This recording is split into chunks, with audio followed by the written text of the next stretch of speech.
This is Cerebral Cinema. Movies of the mind. Ladies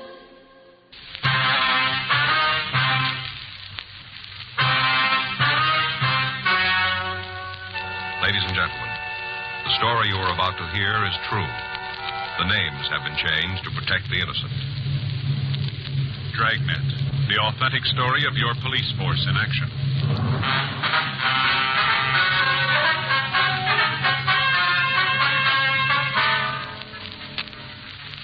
You're a detective sergeant. You're assigned to homicide detail. An elderly woman in your city has disappeared. There's no lead to where she's gone or why she left. Your job, find her. It was Wednesday, July 14th. It was hot in Los Angeles. We were working the day watch out of homicide detail. My partner's Frank Smith. The boss is Captain Lorman. My name's Friday. We were on our way out from the office, and it was 9:47 a.m. when we got to 654 Kenmore Avenue. Yes? Miss Crocker? It's Miss Crocker, but I'm her. Police officers. Oh, yeah, come in. Thank you. It's my partner, Frank Smith. My name's Friday. Oh, how you doing, ma'am? Just sit down there on the couch. Move that Afghan. I was laying down when you got here.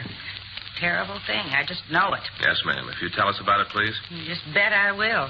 First off, can I get you something? Maybe a cup of coffee, a little piece of cinnamon toast? No, thank you, ma'am.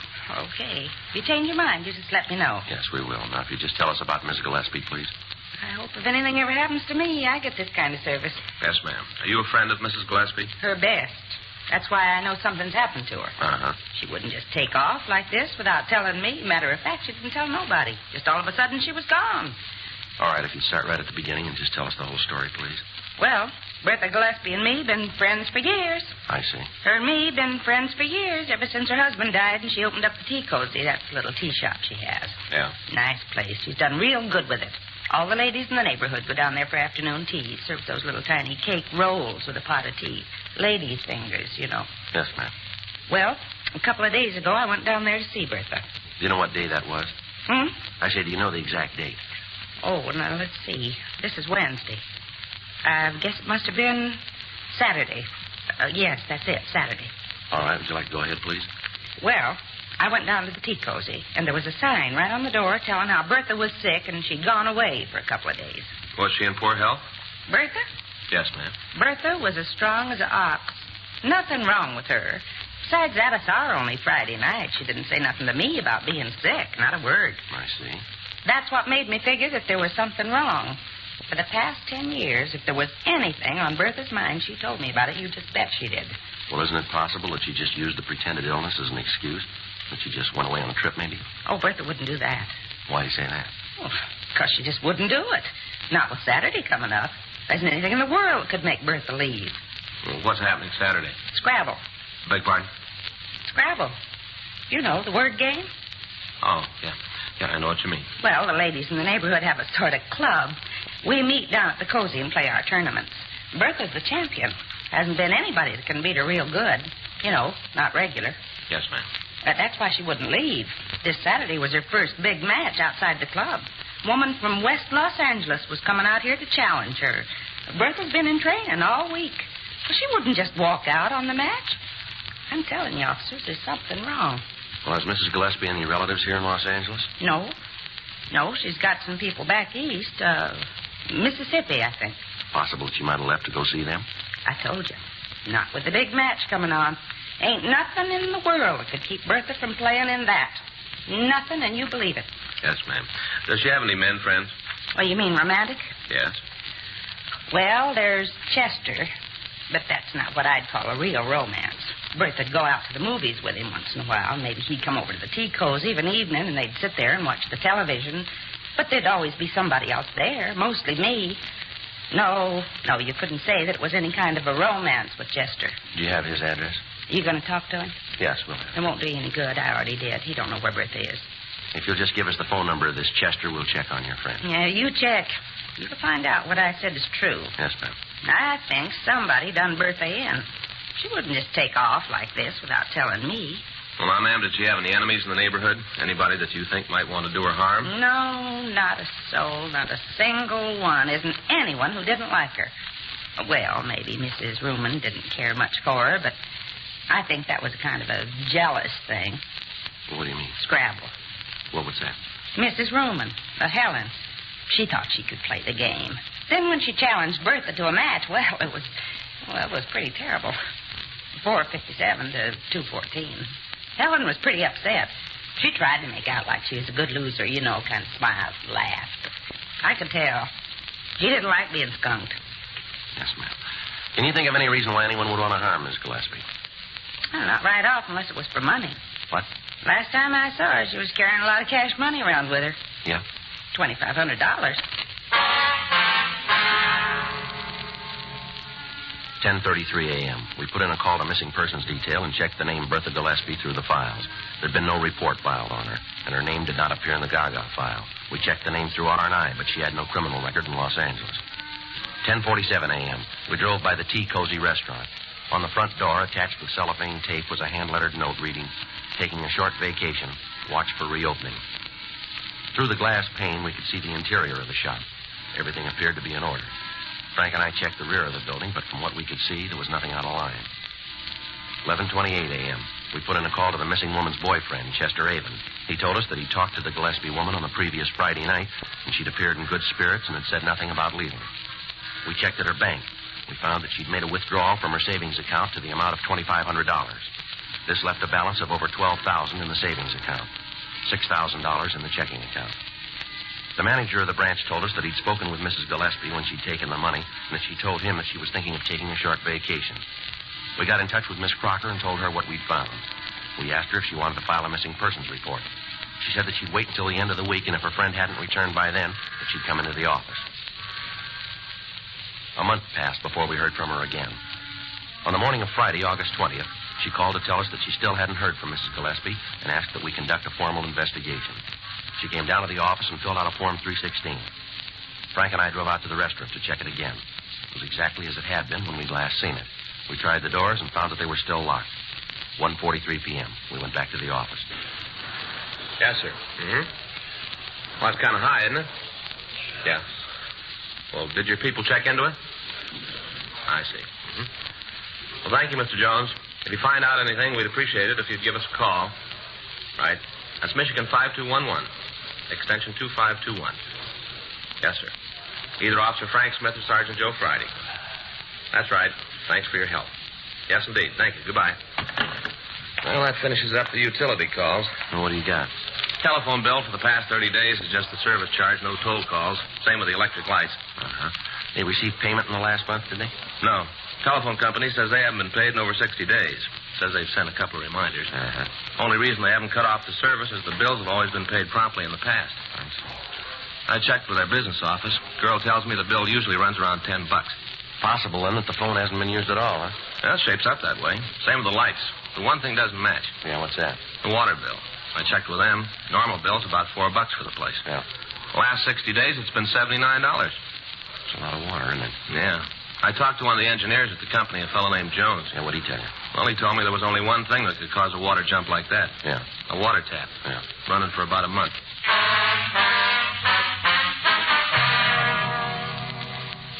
2:06 p.m. We called the bank where Mrs. Gillespie had her accounts. The head cashier told us that since the date she'd withdrawn the $2,500, there'd been no deposits or withdrawals made. We telephoned the missing woman's friend, Mrs. Winifred Crocker. From her, we got the name and address of the owner of the building where the Tea Cozy restaurant was located. Frank and I signed out of the office and drove out to see him.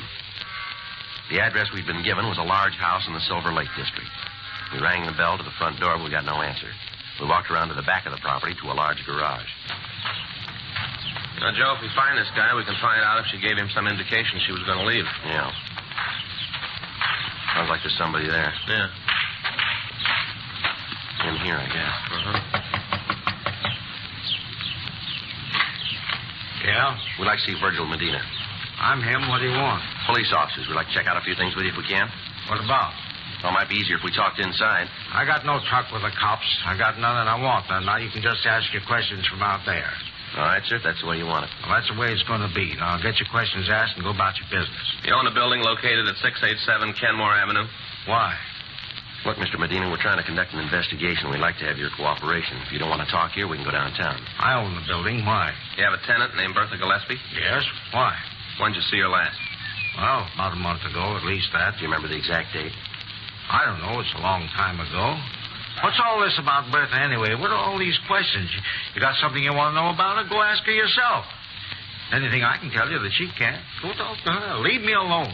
Where'd you see her last? Down at the restaurant. What time of day? It was nighttime. Would you try to remember what date it was? It's pretty important. Wait a minute. I'll try to figure.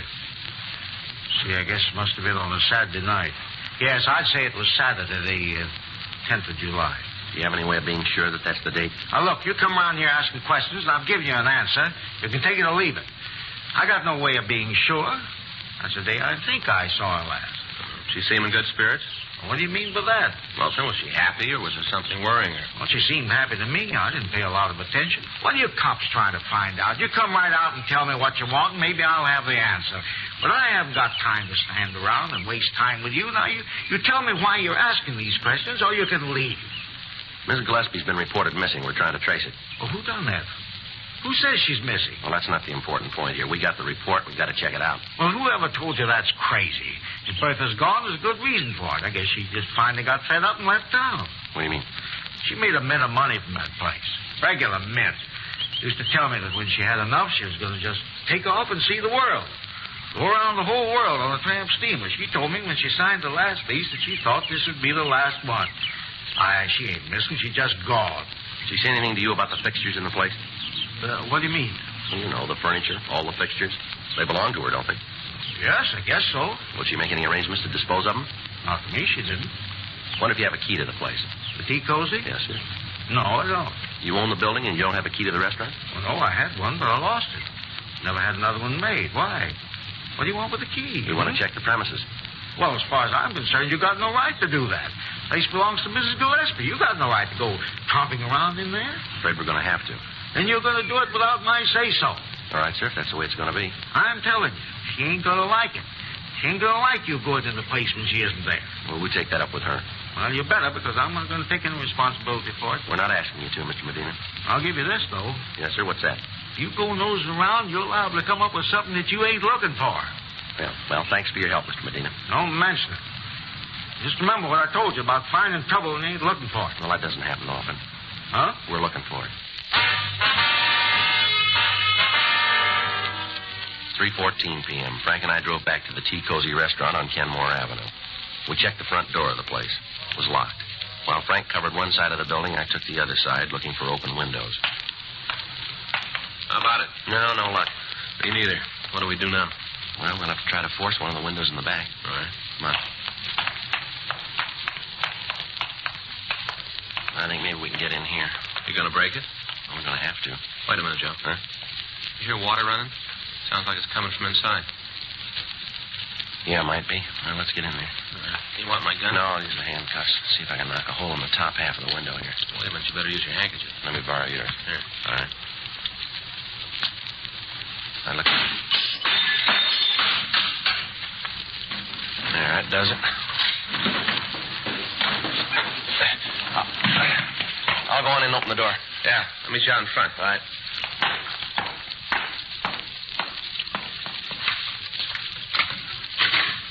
Frank? Yeah, here. Come on in. See anything? No, I haven't looked yet. Well, this must be the living room. Yeah. Everything looks okay here. A little dusty. Yeah. Water's running someplace. Wait a minute. Sounds like it's come from over there. Yeah. Better turn it off. Yeah. Better call the crime lab, huh? Yeah. Kind of a rough one, isn't it?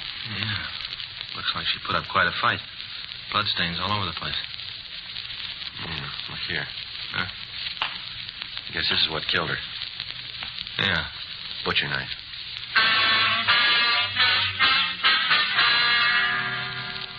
From a picture and the description that we'd gotten from Winifred Crocker, we identified the victim as the missing woman, Bertha Gillespie. We put in a call for the crime lab. Lee Jones and his crew came out and went over the place. The rest of the restaurant seemed to be in order. There was no sign of a struggle of any kind except in the bathroom where the body had been found. The murder weapon, the butcher knife, was dusted for prints, as was the rest of the restaurant, but the partials that the crime lab came up with were worthless for classification. They would be sufficient, however, for comparison if we caught the killer. A search of the personal effects of the dead woman revealed no further information to aid us in apprehending her killer. The $2,500 that she was known to have had when she was last seen was missing. 6:21. The men from the crime lab finished their investigation on the scene, and the coroner's office was called. They came out and removed the body. They also locked the door and affixed the coroner's seal. 6:45 p.m. Frank and I got back to our car to go down to the office. Now, let's go, Frank. Yeah. Hey, wait a minute. Hold it, Frank. Huh? Oh, it's a little kid. You guys the cops? Yeah, son, what's the matter? A lot of excitement around here, huh? Yeah, that's right. Something we can do for you? No, I figured maybe there's something I can do for you. What do you mean? You know who did the murder yet? Well, why do you say it was a murder, son? I know who did it.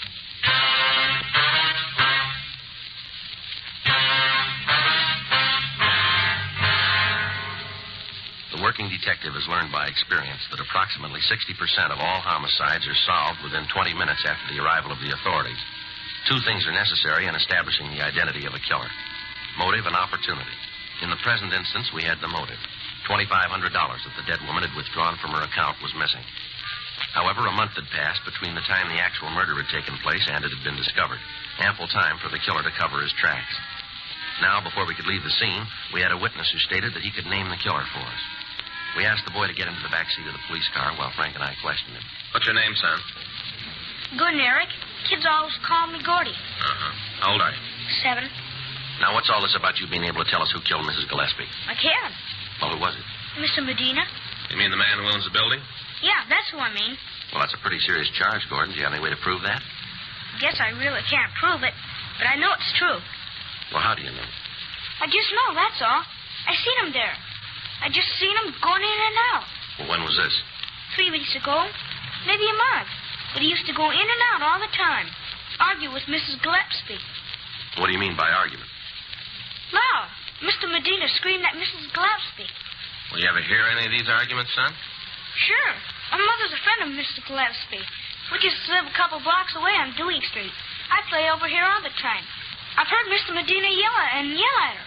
What'd they argue about, son? Mostly about a lease or something. Seems like Mr. Medina wants Mrs. Gillespie to move out. She didn't want him. Made him pretty sore. You gotta talk to him. He'll tell you the same thing about how he used to fight with her. All right, son. Your mother ever hear any of these fights? Sure. You ask her. She'll tell you the same way just as I did. Okay, is she home now? Should be. Maybe she went out to the store or something. She should be home. Okay, son. Let's go, Frank. Yeah. Guess this is about the most excitement we've had for a long time. Yeah. Poor old Mrs. Gillespie. Sure a nice old lady. Real nice. Mm-hmm. Wasn't hardly anybody that didn't like her. Hardly anybody. How about Mr. Medina? 7:04 p.m. We drove young Gordon Eric to his home and talked with his mother. She verified his story about the arguments between the victim and Medina. She went on to say that Medina had threatened Mrs. Gillespie, saying that if she wouldn't vacate the premises, he'd take care of her. We had their statements taken, and at 8:40 p.m. we went by Medina's house and asked him to accompany us downtown. He finally agreed, although he was sullen and uncooperative. When we got him down to the office, we checked his name through the record bureau, but we found that he had no criminal record in Los Angeles.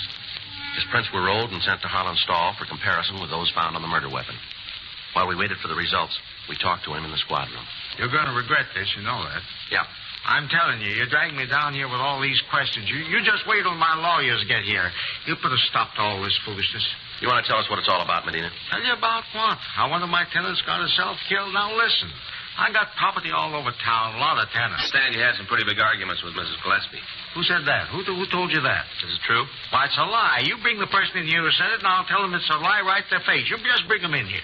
We can't do that, and you know it. Well, of course you can. You know why? You want me to tell you? Go ahead, you tell us. You can't show the person who said that because there ain't no such person. There's anybody in the world who says I argue with Bertha. Uh-huh. You try to get her to break her lease with you? That's none of your business. I told you before, I'm not about to answer a lot of questions that aren't none of your concern. A couple of things we better set you straight on, mister. You're a suspect in a murder. Now, if you're smart, you're going to realize that and give us some straight answers. You just wait till my lawyer gets here. He'll take care of all this. He's going to fix you for taking my fingerprints. I still don't think you had any right to do that. No right at all. Oh, yeah. Homicide Friday. Yeah, Harlan. How many?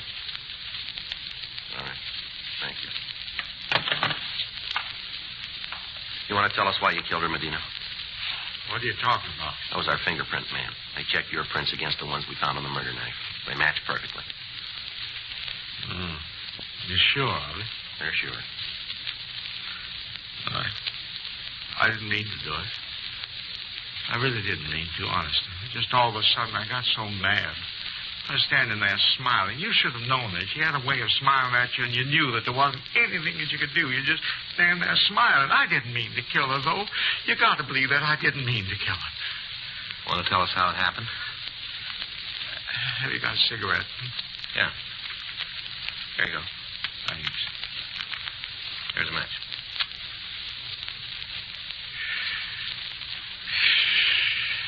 I had a chance to lease the place to some other people. More money. I tried to get her out. Go ahead. I tried to talk to her. I tried to get her to retire. She had enough money. She didn't ever have to worry. All I wanted her to do was to get out. But she wouldn't. She said I'd signed a lease with her and she was going to keep it.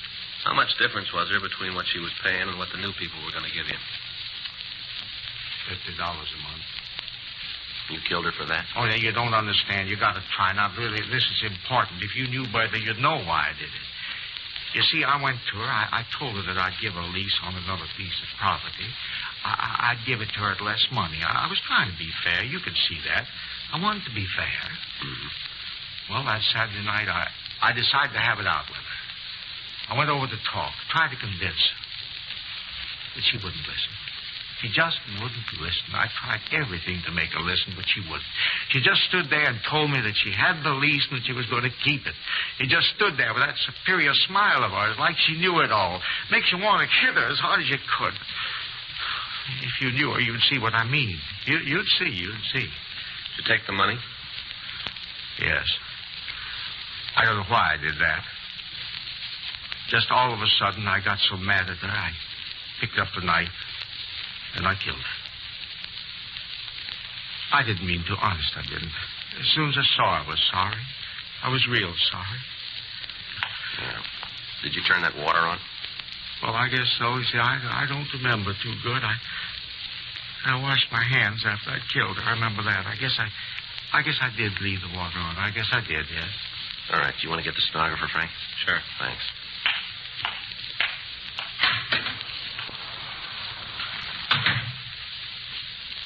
You'd seen the way she thought she was so much better than anybody else, you'd know. Is that right? Sure. All those old hands clucking around all the time, building her up, making her feel superior, real superior. Mm-hmm. If she just moved out, if she'd just let me have the place, it all would have been all right. If she'd just done that. That's a lot of money, you know. $50 a month. That's what I stood to make on the deal. Yeah. It was worth it, don't you think? $50 a month without turning a hand? Everybody had figured that way, wouldn't they? Well, everybody would think so. Now, when you get where you're going, you can ask him.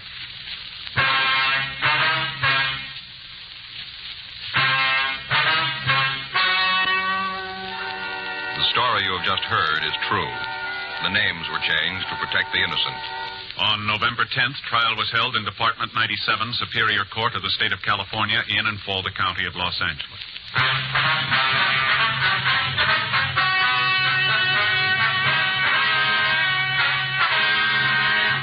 Virgil Emil Medina was tried and convicted of murder in the second degree and received sentence as prescribed by law. Murder in the second degree is punishable by imprisonment in the state penitentiary for a period of from 5 years to life. Dragnet, the story of your police force in action, is a presentation of the United States Armed Forces Radio Service.